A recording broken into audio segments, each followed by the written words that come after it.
Success often looks mysterious from the outside. We see someone living in a beautiful home, running a thriving business, or traveling the world, and we quietly wonder, what did they do that I am not doing? The truth is rarely a matter of luck or secret connections. Most of the time, it comes down to a set of choices, repeated consistently, that steer a person's life in a particular direction. Imagine life as a long road trip. Some people spend it in the passenger seat, watching the scenery go by, letting others decide when and where to turn. Others grip the steering wheel, study the map, and take full control of the route. The first group often ends up wondering why they arrived somewhere they never wanted to be. The second group may face detours and bad weather, but they keep moving toward a destination they have chosen. Jack Canfield's ideas are not about a single shortcut to success, but about the mindset and habits that allow ordinary people to do extraordinary things. These principles work whether you are a student trying to land your dream job, a parent raising a family, an entrepreneur building a business, or someone simply wanting to feel more alive and fulfilled. They work because they focus on what is within your control: your thoughts, your actions, and your willingness to take responsibility for your future. Think of the people you admire. Strip away their titles, wealth, or fame, and you will often find the same underlying qualities: clarity about what they want, the discipline to keep going when things get hard, and the humility to learn from every experience. They treat their goals not as distant wishes but as inevitable outcomes if they keep showing up, making the right decisions, and adjusting their path when needed. This journey is not about being fearless, it is about being willing. It is about showing up even when your confidence wavers, about taking the small step when the big leap feels overwhelming, and about learning from mistakes without letting them define you. It is about understanding that your circumstances may influence your life, but they do not have to control it. Throughout this journey, we will explore stories of people who started with little more than determination and a vision, and who built lives that not only fulfilled their ambitions but also inspired others. You will see that the core of success is not a one-time event but a series of deliberate, daily choices that compound over time. The road is open, the engine is running, and the steering wheel is in your hands. The question is, where will you choose to go, and what principles will you follow to get there? Part 1. The power of taking 100% responsibility. There is a moment in every person's life when they have to decide whether they will keep blaming the world for where they are, or take full control and own every part of their story. For some, that moment comes after losing a job. For others, it comes when they realize their relationships, health, or finances are not where they want them to be. And for a few, it comes quietly: a sudden, sharp awareness that waiting for someone else to fix things is a dead end. I once heard a story about a young man named Raghav who worked in a modest printing shop. He was always late to work, complained about low pay, and blamed his boss for not recognizing his talent. One rainy afternoon, his bus broke down, and he had to walk the last 3 kilometers to the shop. Soaked and frustrated, he arrived to find the shop closed early due to a power outage. That evening, sitting at a tea stall, he overheard 2 elderly men talking about life. One said, "The day you stop blaming the rain, the bus, the boss, and the city is the day you start building your own road." Something about those words landed deep in Raghav's mind.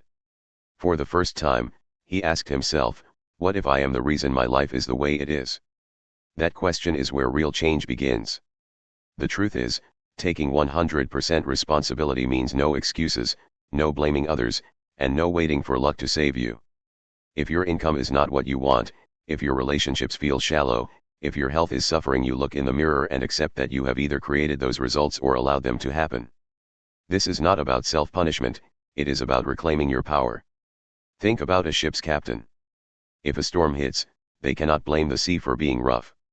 They adjust the sails, change direction, or anchor until it passes. They know the sea will always be unpredictable. The only thing they can control is their own navigation. In life, storms will come: layoffs, betrayals, unexpected expenses, health scares. But when you take full responsibility, you stop wasting energy on the unfairness of the storm and start focusing on what you can do next. Of course, the temptation to blame is strong.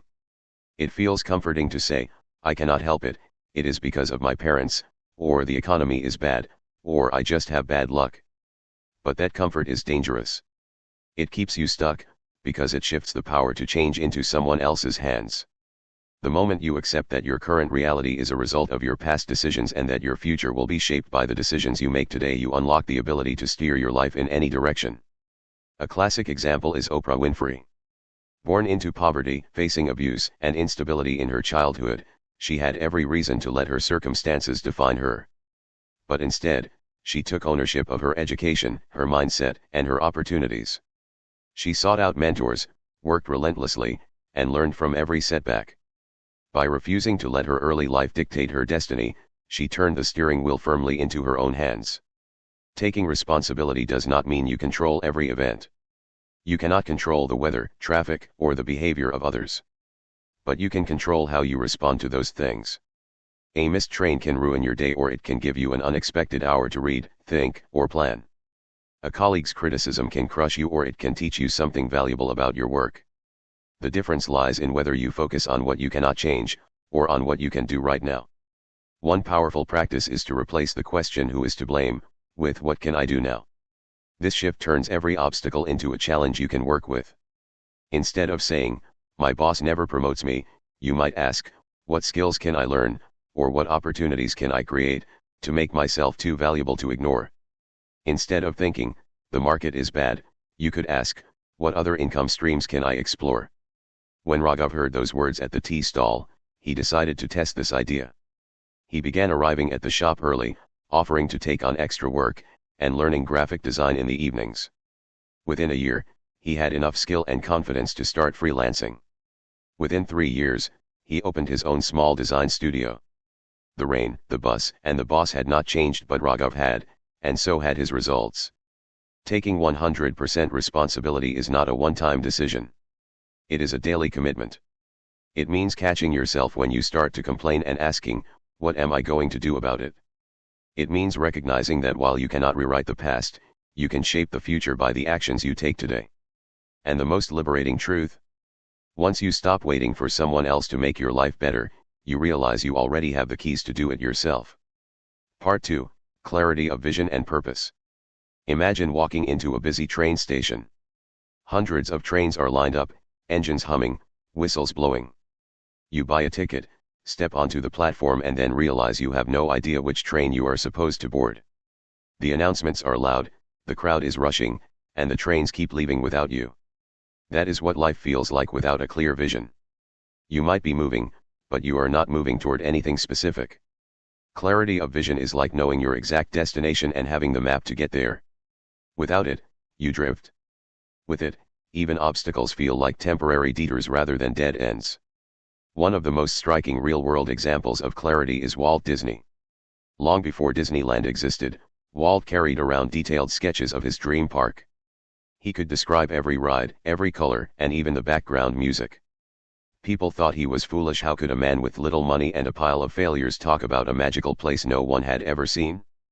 But because his vision was so clear, every decision he made was filtered through one question: will this bring me closer to creating Disneyland? Clarity begins with asking yourself, without fear or modesty, what do I truly want? Not what is expected of you, not what others think is realistic, but what lights you up inside. If you could remove all limits of money, skill, or approval, what would your life look like? Some people resist this question because they do not want to be disappointed. Others confuse busyness with purpose, thinking that if they stay active, they must be making progress. But there is a difference between motion and direction. A hamster runs hard in its wheel, but it never leaves the cage. Clarity removes the wheel and points you toward the open field. A useful way to find this clarity is to create a vivid mental picture of your ideal future. Close your eyes and imagine a day in your life 5 years from now. Where are you waking up? What does your home look like? Who are you spending time with? What kind of work are you doing? The more detail you add, the more your brain begins to treat this vision as something real, something worth moving toward. I knew a woman named Ananya who always said she wanted to do something creative. That was as far as she could describe it. For years, she took random workshops: pottery, photography, writing, but never committed to any path. Then, one evening, she sat down and wrote a one-page description of her dream life: living in a small hill town, running an art cafe where she could display local artists' work, serve coffee, and host live music. The more she described it, the more she realized this was not just a dream, it was a direction. She began saving money, learning cafe management, and networking with artists. 4 years later, the cafe opened. The vision had moved from her mind to the mountains. Purpose goes hand in hand with vision, but it is slightly different. Vision is what you want, purpose is why you want it. Without a strong why, even the clearest vision can fade. Purpose is what keeps you going when the first burst of excitement is gone and the hard work begins. Take, for example, someone training for a marathon. Their vision might be to cross the finish line in under 4 hours. But their purpose might be deeper, perhaps to prove to themselves that they can overcome past self-doubt, or to inspire their children to chase big goals. That purpose will pull them out of bed on cold mornings when running feels like the last thing they want to do. One common mistake is trying to build a vision based on other people's definitions of success. Maybe your friends dream of corporate promotions, but you want to run a farm. Maybe your family values stability, but you crave travel. Trying to live someone else's vision is like wearing shoes that do not fit. They might look fine, but they will hurt with every step. The beauty of clarity is that it simplifies decision-making. When you know where you are going, every choice becomes easier to evaluate. If an opportunity aligns with your vision, you take it. If it does not, you politely decline, no matter how tempting it looks in the moment. Saying yes to the wrong things is one of the fastest ways to delay your own journey. Clarity also creates momentum. When your vision is vivid, you begin to notice possibilities that you might have ignored before. This is not magic, it is focus. It is like deciding to buy a red car and suddenly seeing red cars everywhere. The cars were always there, but now your attention is tuned to them. The same happens with opportunities. Clarity tunes your attention to what matters most. Remember, clarity does not mean you will never adjust your path. Life changes, and so can your vision. But it is far easier to adjust a moving train than to get one started in the first place. Start with the clearest vision you can create today, and refine it as you grow. When you have both vision and purpose, you are no longer wandering. You are traveling with intent. And when the inevitable challenges arise, you can look at your map and remind yourself, this is where I am going, and this is why it matters. Part 3, Turning Dreams into Action. There is a magical energy in dreams. They stir the imagination, spark late-night conversations, and fill journals with hopeful scribbles. But left alone, dreams are like seeds kept in a box full of potential, but never growing into anything real. To see them bloom, you must take them out, plant them, and tend to them with deliberate action. I once met a young man named Vivek at a workshop. Over tea, he told me about his dream of starting a sustainable clothing brand. He spoke passionately about eco-friendly fabrics, ethical production, and creating jobs for local artisans. I asked him what steps he had taken so far. He paused and said, I am still waiting for the right time. That was 3 years ago. The last I heard, he was still in the same job, still waiting. Waiting for the right time is one of the most effective ways to kill a dream. Conditions will never be perfect. There will always be bills to pay, skills you have not mastered yet, and fears whispering, what if it fails? The truth is, dreams only begin to take shape when you take the first imperfect step toward them. Think of Thomas Edison working on the electric light bulb. He did not wait until he knew exactly how to make it work. He experimented, failed thousands of times, learned from each attempt, and moved forward again. If he had waited for the perfect plan, we might still be lighting our homes with candles. Turning a dream into action starts with breaking it down into concrete, achievable steps. If your dream is to write a novel, your first step might not be write a bestseller. It might be write 300 words every morning before work. If your dream is to run a marathon, your first step might be run 1 kilometer today. Small, consistent actions build momentum, and momentum is the bridge between vision and reality. Another key is setting specific, measurable goals. A dream is broad, I want to be healthy. A goal is precise, I will walk 10,000 steps 5 days a week for the next 3 months. The more specific you are, the easier it becomes to track progress and stay committed. Action also requires prioritization. You cannot give equal attention to every task and expect results. Decide what matters most today and focus on that. One of the reasons people struggle to turn dreams into reality is that they scatter their energy across too many projects at once. Trying to juggle 5 big dreams often means dropping all of them. Then there is the power of deadlines. Without them, even important goals tend to drift. A deadline creates urgency and forces you to organize your time. If you say, I will learn basic Spanish someday, you might never start. But if you say, I will hold a basic conversation in Spanish within 6 months, you suddenly have a reason to practice daily. There will, of course, be fear. Taking action exposes you to the possibility of failure, and failure can sting. But inaction guarantees a quieter, slower kind of failure, the kind where nothing happens at all. Action, even if imperfect, gives you something to improve upon. Consider the story of Priya, a corporate employee who dreamed of opening a bakery. For years, she collected recipes, watched cooking shows, and told friends about her dream. Finally, she decided to start small, baking on weekends and selling cakes to friends and family. She made mistakes, burned a few batches, and occasionally miscalculated costs. But each order taught her something new. Within 2 years, she had enough customers to quit her job and run her bakery full-time. The bakery did not appear overnight, it grew out of dozens of small, imperfect actions. Accountability can make all the difference. When you share your goals with someone you trust, you create a sense of responsibility. It is easy to break promises to yourself in private, but when others know about your commitment, you feel a push to follow through. This is why workout partners, business mentors, or mastermind groups can be so powerful. One trap to avoid is confusing planning with action. It is possible to spend weeks researching, making lists, and perfecting ideas without ever taking the first real step. Planning is important, but it should be paired with doing.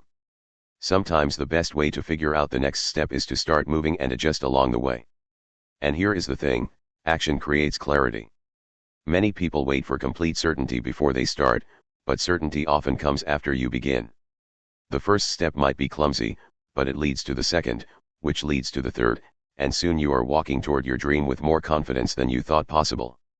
Every great achievement you can think of, every book written, company built, performance delivered began with someone deciding, today, I will do something to make it real. They did not wait for permission or perfection. They acted, learned, adapted, and kept going.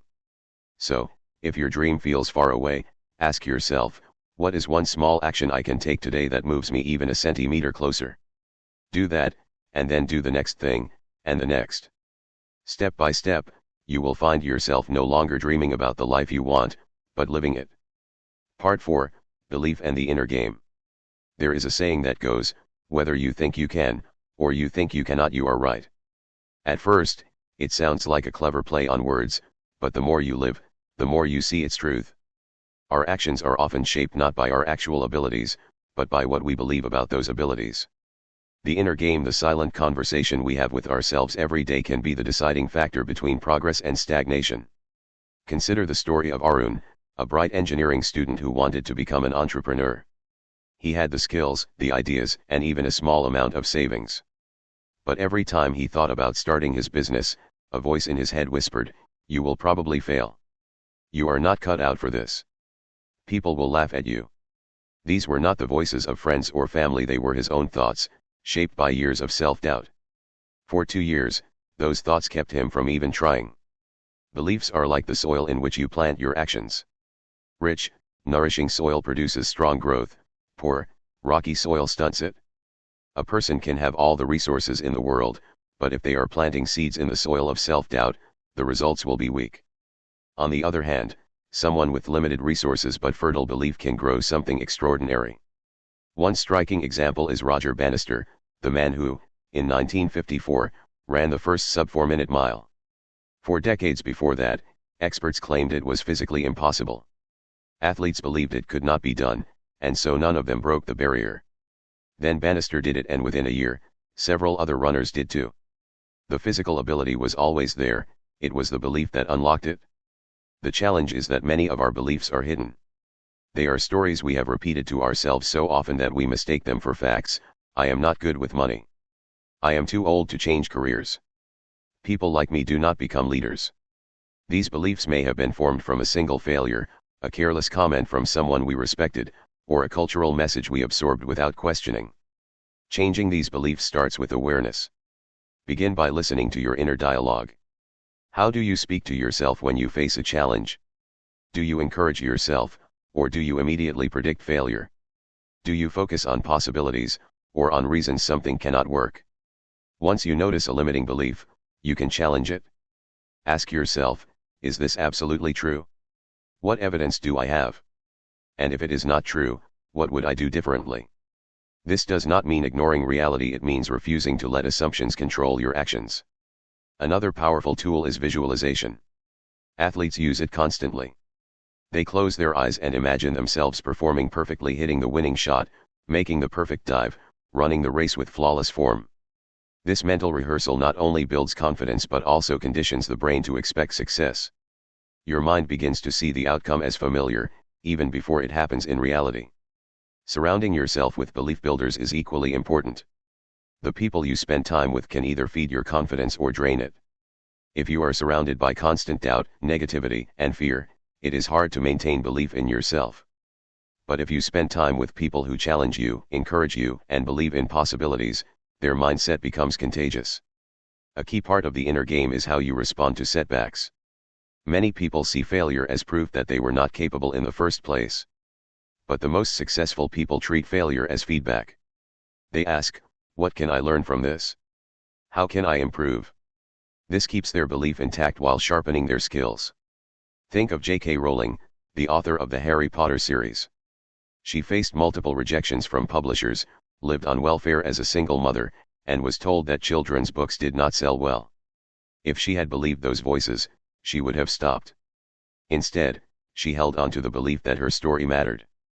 That belief carried her through the rejections until she found a publisher and eventually created one of the most successful book series in history. Your inner game is not about pretending challenges do not exist. It is about training your mind to focus on solutions, possibilities, and growth rather than fear and limitation. It is about replacing I cannot with I will find a way. A practical way to strengthen your inner game is to keep a record of your wins, no matter how small. Write them down: times you solved a problem, learned a new skill, or pushed through discomfort. On days when doubt creeps in, reading that list reminds you of your own resourcefulness. Remember, the outer game, your strategies, skills, and actions matters. But it will always be limited by the boundaries you set in your own mind. Strengthen your belief, and you expand what is possible. At the end of the day, success is not just about talent or opportunity. It is about the quiet conviction that you are capable, that your efforts matter, and that you can keep moving forward even when the road gets steep. And that conviction starts with winning the game in your own mind. Part 5, Mastering the Art of Persistence. If there is one trait that separates those who reach their goals from those who give up halfway, it is not talent, intelligence, or luck. It is persistence, the stubborn refusal to quit even when the journey becomes long, uncomfortable, and uncertain. Persistence is not glamorous. It is not the big, exciting leap you see in movies. More often, it is the quiet, repetitive choice to keep going when you are tired, when others have moved on, and when success still feels far away. There is a story about Colonel Harlan Sanders, the man who created Kentucky Fried Chicken. At the age of 65, after his restaurant closed, he was left with little more than a fried chicken recipe and a small monthly pension. Instead of giving up, he packed his car and drove across America, offering his recipe to restaurant owners. He was rejected more than 1,000 times before someone finally said yes. Most people would have stopped after a handful of rejections. Sanders kept going and built a global brand. Persistence is not about ignoring reality. It is about understanding that obstacles are part of the path, not proof that you should turn back. Every worthwhile goal will test your patience and endurance. The road will have stretches where nothing seems to be working. In those moments, persistence becomes your greatest ally. Think of it like climbing a mountain. The view at the top is breathtaking, but most of the climb is spent sweating, stumbling, and pushing through fatigue. You cannot see the summit for most of the journey. You have to trust that it is there and keep putting one foot in front of the other. One of the keys to persistence is having a deep why. If your reason for pursuing a goal is weak, the first big challenge will probably knock you off track. But if your reason is tied to something meaningful, a personal dream, a loved one's future, a cause you believe in, that purpose will keep you moving even when your energy fades. Another key is learning to embrace small progress. Many people quit because they measure success only in big leaps. But in reality, consistent small steps often lead to bigger results than rare bursts of effort. Writing 1 page a day might not seem like much, but it adds up to a book in a year. Saving a little money each week might feel slow, but over time it can transform your finances. Persistence also requires resilience, the ability to recover after setbacks. You will face rejections, delays, and moments of doubt.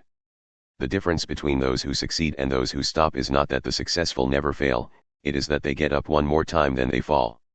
Take the story of Soichiro Honda, the founder of Honda Motor Company. After being turned down for an engineering job at Toyota, he started making scooters in his home. At first, his products did not sell well. But he refined his designs, kept experimenting, and eventually built one of the largest automobile companies in the world. His story shows that persistence is not stubbornly doing the same thing over and over, it is adapting, learning, and trying again. There is also a mental toughness that comes with persistence. It means being willing to be the last one still working when others have left. It means choosing discipline over mood, doing what needs to be done whether you feel like it or not. This is where routines help. If you create habits that keep you moving forward, you will not have to rely solely on bursts of motivation, which come and go.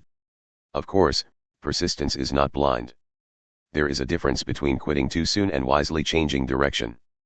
Sometimes the goal stays the same but the method changes. If a particular approach is not working, persistence means trying another route rather than abandoning the journey altogether. In my own observation, persistent people often have one more advantage: they do not see the word no as final. They treat it as not yet. When they hear no, they refine their pitch, improve their skills, or find another door to knock on. The truth is, many people stop right before they would have succeeded. The last mile is often the hardest, precisely because you have already invested so much effort without seeing the full reward. But if you can push through that last stretch, you often find that the breakthrough was closer than you imagined. So, persistence is not about never feeling discouraged, it is about deciding that discouragement will not dictate your choices. It is about showing up again and again, even when progress is invisible. And when you look back years later, you will see that persistence was not just a habit, it was the bridge that carried you from where you started to where you wanted to be. Part 6. Building a supportive environment. No one truly succeeds alone. Even the most determined individual needs a network of support, encouragement, and accountability. The environment you place yourself in, the people you interact with, the habits you form, the spaces you occupy can either accelerate your progress or slowly drain it away. Picture two gardens. One is surrounded by rich soil, steady sunlight, and regular watering. The other is choked by weeds, shaded from the sun, and left dry. The seeds planted in both gardens may be identical, but their growth will be radically different. In the same way, your ideas, energy, and ambitions will either flourish or wither depending on the environment you create for them. Consider the story of a young musician named Lila. She was talented but hesitant. She played the guitar in her bedroom, rarely letting anyone hear her songs. One day, she joined a local songwriter group where people met weekly to share their music. The group was supportive, giving her feedback and celebrating her progress. Over time, her confidence grew. Within a year, she was performing on small stages and recording her first album. It was not that her skill changed overnight, it was that her environment shifted from isolation to encouragement. One of the simplest ways to build a supportive environment is to surround yourself with people who believe in growth. These are individuals who inspire you, challenge you, and hold you accountable. They are not necessarily the ones who always agree with you, but they respect your goals and push you to keep moving forward. On the other hand, there are environments filled with constant negativity, people who dismiss dreams, focus on problems rather than solutions, or secretly resent your progress. Spending too much time in such a space can erode even the strongest motivation. This is not about cutting people out of your life without thought, but about choosing where you spend the bulk of your emotional energy. Physical environment matters too. The spaces where you work, rest, and create should be set up to help you focus and feel energized. A cluttered desk, noisy background, or constant stream of distractions can slow you down without you even realizing it. Small changes like organizing your workspace, setting boundaries on interruptions, or designating a specific time for deep work can make a big difference in your productivity. Routines and systems are another part of a supportive environment.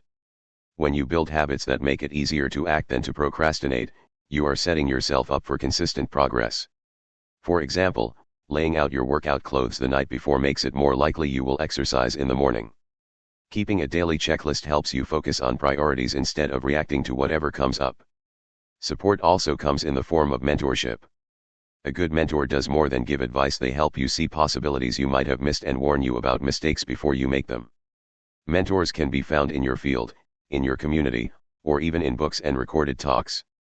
The key is to seek guidance from those whose values and achievements align with the kind of life you want to create. Accountability partners can be equally powerful.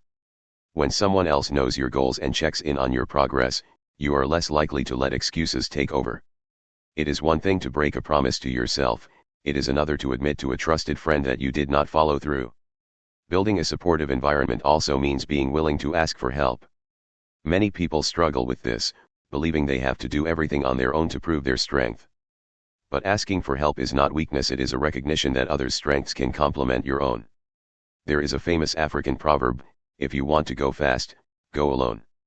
If you want to go far, go together. Success is rarely a solo sprint, it is a long-distance journey. The people who walk beside you can make the difference between burning out and breaking through. Of course, creating such an environment takes intention. You may have to seek out new circles, join groups that align with your interests, or step away from settings that keep you stuck. It might feel uncomfortable at first, especially if you are leaving behind familiar but limiting influences. Yet, every change you make to strengthen your surroundings will pay back in greater clarity, energy, and momentum. In the end, a supportive environment is not just about comfort, it is about growth. It should challenge you as much as it encourages you. It should help you stay focused when distractions come, remind you of your why when your energy fades, and celebrate with you when the results arrive. When you choose to plant yourself in an environment that nurtures your best self, you are not only making it easier to reach your goals, you are making it harder to give up on them. Part 7, Creating a Life of Contribution and Fulfillment. There comes a point when personal success, the goals achieved, the challenges overcome, the milestones reached no longer feels like the finish line. Instead, it becomes the foundation for something greater, the opportunity to make a meaningful difference in the lives of others. True fulfillment rarely comes from achievement alone. It comes from contribution, from knowing that your efforts ripple outward beyond yourself. You might see it in a teacher who spends extra hours helping a struggling student, in a business owner who mentors young entrepreneurs, or in a volunteer who shows up week after week to serve their community. These people may have different lives and resources, but they share one thing in common: they use what they have gained to help others grow. Consider the story of Andrew Carnegie, one of the wealthiest men of his time. After building his fortune in the steel industry, Carnegie devoted the latter part of his life to giving it away. He funded thousands of public libraries, established universities, and supported countless cultural institutions. His belief was simple: wealth, whether of money, knowledge, or influence, carries a responsibility to be shared for the benefit of society. Contribution does not always have to be grand or public. Sometimes it is found in the quiet ways you support those around you. A parent raising their children with patience and love, a friend listening without judgment, a colleague sharing their expertise to help a teammate succeed. These acts may never make headlines, but they create a lasting impact in the lives they touch. One of the most rewarding aspects of contribution is that it often deepens your own sense of purpose.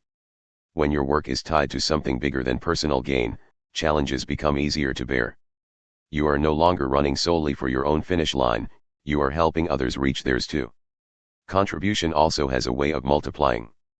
The person you help today may go on to help someone else tomorrow, creating a chain reaction of positive change. A single conversation, a piece of advice, or an opportunity you offer could alter the course of someone's life, and you may never even know the full extent of its effect.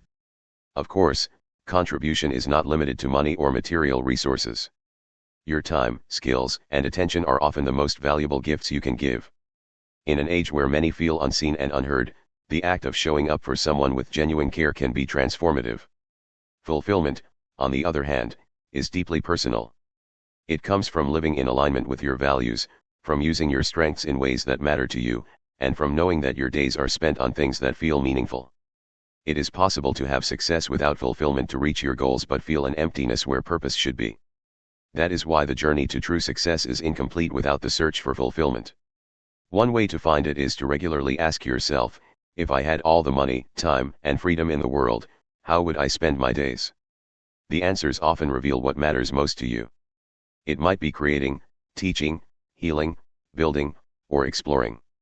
Whatever it is, weaving those elements into your life, even in small ways, brings a deeper sense of satisfaction. Another path to fulfillment is gratitude. It is easy to become so focused on what is next that you overlook what is already here.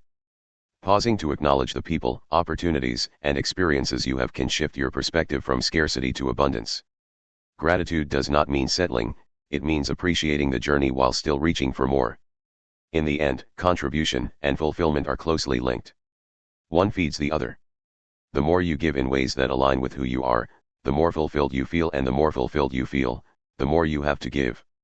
When you look back at your life years from now, the achievements you remember most fondly may not be the ones that brought you the most recognition, but the ones that allowed you to make a difference.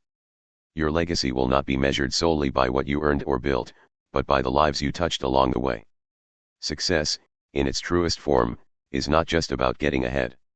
It is about lifting others as you climb, leaving the world better than you found it, and knowing that your time here mattered.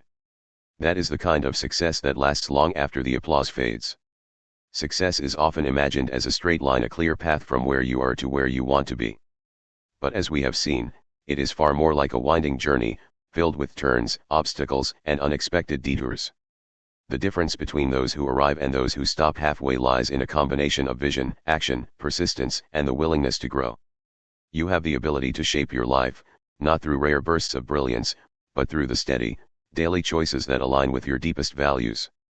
By taking 100% responsibility, defining a clear vision, building habits that sustain you, and surrounding yourself with people who lift you higher, you create the conditions for long-term success. Yet, the journey is not just about reaching personal goals. It is about using your growth to contribute to others, leaving behind a legacy of kindness, encouragement, and impact. The truth is, success is not something you chase, it is something you create through who you become. And as you keep moving forward, step by step, you will find that the real reward is not just in what you achieve, but in the life you build along the way.